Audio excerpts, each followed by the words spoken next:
last lecture we have studied about the classification of reproduction into sexual and asexual. Today we are going to start this lecture from asexual reproduction. So let us begin with, जो सबसे पहली चीज़ आज हमें जाननी है कि जो asexual reproduction है उसमें एक सिंगल इंडिविजुअल पेरेंट एक ऑफस्प्रिंग प्रोड्यूस करता है, अपना न्यू यंग वन प्रोड्यूस करता है। अब ये इंडिविजुअल और ये जो ऑफस्प्रिंग है दोनों मॉर्फोलॉजिकली मतलब कि एक्सटर्नल अपीयरेंस में और जेनेटिकली मतलब कि जेनेटिक मेकअप में दोनों उनका सिमिलर होता है और ऐसे ऑर्गेनिजम्स को नाम देते हैं क्लोन। क्या कहते हैं? क्लोन। एक बार फिर से ध्यान से समझ लीजिए कि एसेक्सुअल रिप्रोडक्शन में एक सिंगल इंडिविजुअल पेरेंट प्रोड्यूस करता है ऑफस्प्रिंग और ये जो पेरेंट है और ऑफस्प्रिंग है दोनों का मॉर्फोलॉजिकल और जेनेटिकल सिमिलैरिटी जो है एग्जिस्ट करता है, इसलिए इनको क्या कहते हैं? क्लोन। तो क्लोन शब्द याद रखिएगा। Morphologically and genetically similar organisms are termed as clones. आगे बढ़ते हैं। जब हम बात करते हैं सेक्सुअल रिप्रोडक्शन की तो कुछ ऑर्गेनिजम्स हैं जिनमें ये बहुत कॉमन है, जैसे कि सिंगल सेल्ड ऑर्गेनिजम्स और वो प्लांट्स और एनिमल्स जिनमें बाकी की तुलना में सिंपल ऑर्गेनाइजेशन होता है। फिर हम और आगे देखें तो एसेक्सुअल रिप्रोडक्शन की अगर हम बात करें तो मोनेरा और प्रोटिस्टा में सेल डिवीजन ही खुद एक तरह का एसेक्सुअल रिप्रोडक्शन है, क्योंकि इसमें क्या होता है, पेरेंट सेल डिवाइड होकर प्रोड्यूस करता है ऑफस्प्रिंग। तो सबसे पहला हमें दिख रहा है सेल डिवीजन का method binary fission. Binary fission क्या होता है कि एक सेल है जो डिवाइड कर जा रहा है दो डॉटर सेल में। कितने में? दो डॉटर सेल में। एग्जाम्पल्स हैं इसके अमीबा और पैरामीशियम। फिर बडिंग है। बडिंग में क्या होता है कि एक पेरेंट है, पेरेंट के बॉडी पे एक आउटग्रोथ आ जा रहा है, उसमें सेल्स डिवाइड कर रही हैं और फर्दर जो है मैच्योर होने के बाद वो बॉडी से अलग हो जा रहा है और एक नया ऑफस्प्रिंग बना ले रहा है। ये होता है ईस्ट और हाइड्रा में। जो फंजाई और सिंपल प्लांट्स होते हैं जैसे कि एल्गी, इनमें कुछ स्पेशल एसेक्सुअल रिप्रोडक्टिव स्ट्रक्चर्स के थ्रू एसेक्सुअल रिप्रोडक्शन होता है, जैसे कि जूस्पोर्स होते हैं किसमें? क्लेमाइडोमोनास में। ओनिडिया होता है किसमें? पेनिसिलियम में। और जेम्यूल होता है हमारा किसमें? स्पॉन्ज में। इतनी बातें क्लियर हो गई होंगी। तो आज हमने पढ़ा पहले कि एसेक्सुअल रिप्रोडक्शन जो है जब होता है तो जो पेरेंट सेल प्रोड्यूस करता है ऑफस्प्रिंग, और ये दोनों पेरेंट और ऑफस्प्रिंग की मॉर्फोलॉजिकल और जेनेटिकल सिमिलैरिटी क्या कहलाती है? क्लोन कहलाती है। दूसरी बात हमने देखी कि asexual reproduction is common in single celled organisms and in plants and animals with relatively simple organisation. तीसरी बात आज हमने देखी कि in Monera and Protista, cell division is itself a mode of reproduction as the parent cell divides to produce its offsprings. तो amoeba और paramecium में binary fission, east और हाइड्रा में बडिंग। फिर हमने देखा कि कुछ फंजाई और सिंपल प्लांट जैसे कि एल्गी हैं उनमें स्पेशल एसेक्सुअल रिप्रोडक्टिव स्ट्रक्चर्स होते हैं, जैसे कि जूस्पोर्स क्लेमाइडोमोनास में, ओनिडिया पेनिसिलियम में और जेम्यूल होता है किसमें? स्पॉन्ज में। So this was about the today's lecture. Now moving on to the next topic.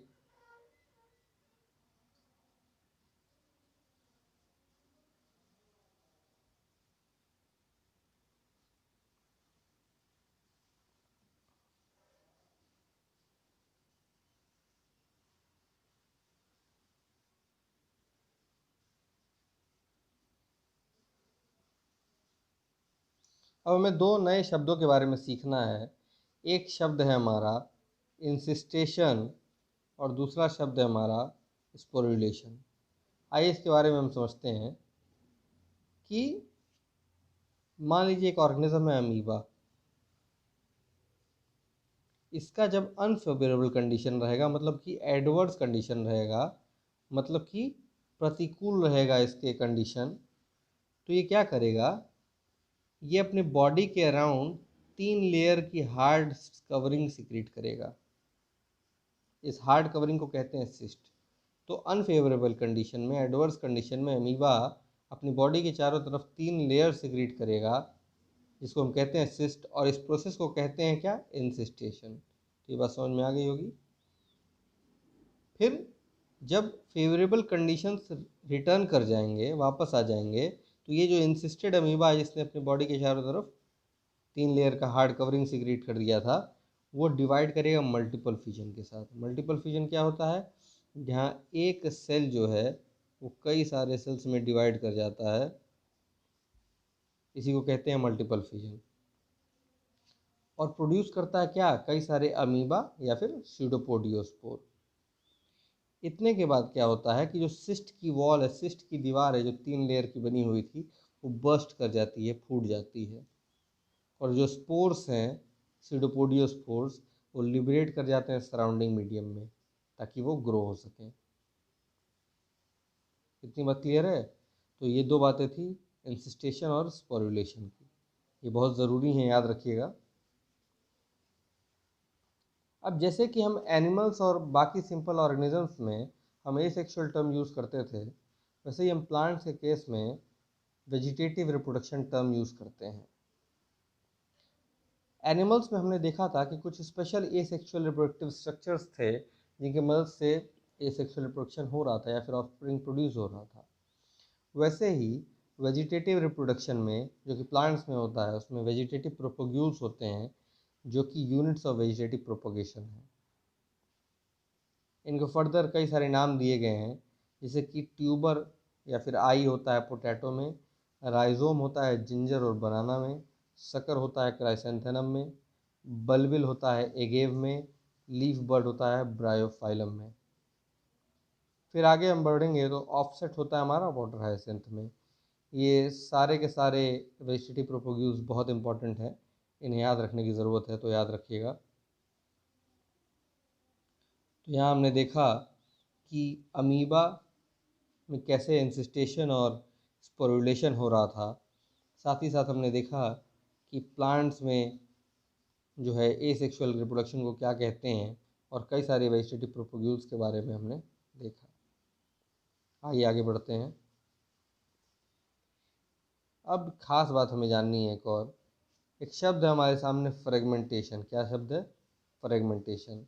एक तरह का ये एसेक्सुअल मोड ऑफ रिप्रोडक्शन है, जिसमें क्या होता है कि एक ऑर्गेनिज्म है, मान लीजिए हाइड्रा, उसकी बॉडी ब्रेक कर जाएगी कई सारे टुकड़ों में, और हर टुकड़ा जो है वो ग्रो कर जाएगा एक अडल्ट में, और क्या कैपेबिलिटी रहेगी उसके अंदर कि वो एक नया ऑफस्प्रिंग प्रोड्यूस कर सकता है। तो फ्रेगमेंटेशन क्या है, it is a mode of asexual reproduction in which the body of the organism breaks into distinct fragments, यानी फ्रेगमेंट मतलब टुकड़ों में, और each fragment grows into an adult capable of producing offspring.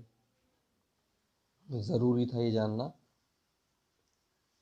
अगली बात पे आते हैं कि वाटर हैसिंथ लिखा हुआ है। वाटर हैसिंथ का क्या मतलब है, वाटर हैसिंथ को हम लोग हिंदी में कहते हैं जलकुंभी। ये एक एक्वेटिक प्लांट है, और इसको स्कोर्ज ऑफ वाटर बॉडीज़ भी कहा गया है। स्कोर्ज का मतलब क्या है, संकट, तबाही। इसको टेरर ऑफ बंगाल भी कहा जाता है। क्या कहा जाता है, टेरर ऑफ बंगाल। क्यों कहा जा रहा है, इसके लिए ये भयानक शब्द क्यों इस्तेमाल किए जा रहे हैं, क्योंकि ये पानी से ऑक्सीजन ड्रेन कर लेता है, जिसके कारण मछलियों की डेथ हो जाती है। और इसको टेरर ऑफ बंगाल क्यों कह रहे हैं, क्योंकि बंगाल में जो स्टेपल फूड है, दैट इज़ मछली एंड भात, तो जब मछलियाँ मर जाएंगी तो वो सड़ जाएंगी, तो वहाँ की इकोनॉमी पे बहुत फ़र्क पड़ेगा। आगे देखते हैं, इसका साइंटिफिक नेम है इकॉर्निया क्रैसिप्स। क्या नाम है, Eichhornia crassipes. One of the most invasive weeds found wherever there is stagnant water. मतलब स्टैग्नेंट वाटर मतलब क्या है, पॉन्ड का पानी, रुका हुआ पानी, स्थिर पानी, स्टैंडिंग वाटर जहाँ पे भी है वहाँ पे ये बहुत तेज़ी से ग्रो करेंगे। इंडिया में जनरली ये इंट्रोड्यूस किया गया था इसके ब्यूटीफुल फ्लावर्स के लिए और इसके लीव के शेप के लिए। ये सारी बातें बहुत इंपॉर्टेंट थी, और ये प्लांट भी बेहद इंपॉर्टेंट है। एक इम्पॉर्टेंट स्टेटमेंट है, ध्यान से देखिए, कि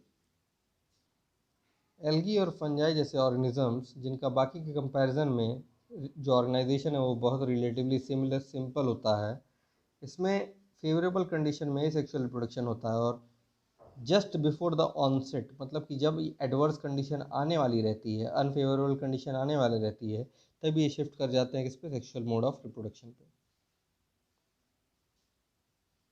फर्दर मूव करते हैं हम। जो हायर प्लांट्स होते हैं उनमें vegetative as well as the sexual mode of reproduction होता है और मोस्ट ऑफ द एनिमल्स में केवल सेक्सुअल मोड ऑफ रिप्रोडक्शन होता है। तो आज हमने बहुत सी बातें देखी, आइए उसके बारे में जान लेते हैं हम लोग क्या क्या पढ़े हैं। सबसे पहले हम लोग क्लोन के बारे में पढ़े हैं कि मॉर्फोलॉजिकली और जेनेटिकली सिमिलर ऑर्गेनिज्म जो होते हैं एसेक्सुअल रिप्रोडक्शन में उनको क्या कहते हैं, क्लोन कहते हैं। अगली बात हम लोग देखे हैं कि कॉमन किस में asexual mode of reproduction, single celled organisms में और प्लांट्स और एनिमल्स में, जिनमें रिलेटिवली सिंपल ऑर्गेनाइजेशन है। फिर हमने देखा कि मोनेरा और प्रोटिस्टा में सेल डिवीजन के थ्रू होता है और बाइनरी फिजन होता है अमीबा और पैरामीशियम में, बडिंग होता है ईस्ट और हाइड्रा में। फंजाई और सिंपल प्लांट जैसे कि एल्गी होते हैं उनमें स्पेशल एसेक्सुअल रिप्रोडक्टिव स्ट्रक्चर्स होते हैं, जैसे कि जूस्पोर्स क्लेमाडोमोनास में, ओनिडिया पेनिसिलियम में और जेम्यूल स्पॉन्ज में। फिर फर्दर हमने देखा कि इंसिस्टेशन क्या होता है और स्पोरुलेशन क्या होता है। फिर हमने वेजिटेटिव प्रोपोग्यूल्स के बारे में देखा। फिर फर्दर हम फ्रेगमेंटेशन के बारे में समझे कि क्या है फ्रेगमेंटेशन। फिर वाटर हैसेंथ यानी कॉर्निया क्रेसेप्स के कुछ पॉइंट्स हमने देखे।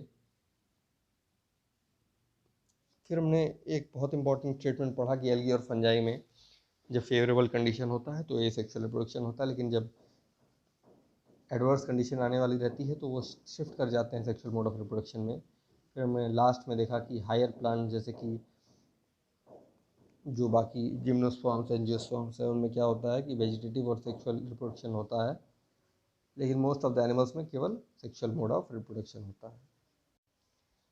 आज के लिए बस इतना ही, आगे के टॉपिक्स हम डील करेंगे अपने नेक्स्ट लेक्चर्स में। तब तक के लिए जय हिंद, जय भारत।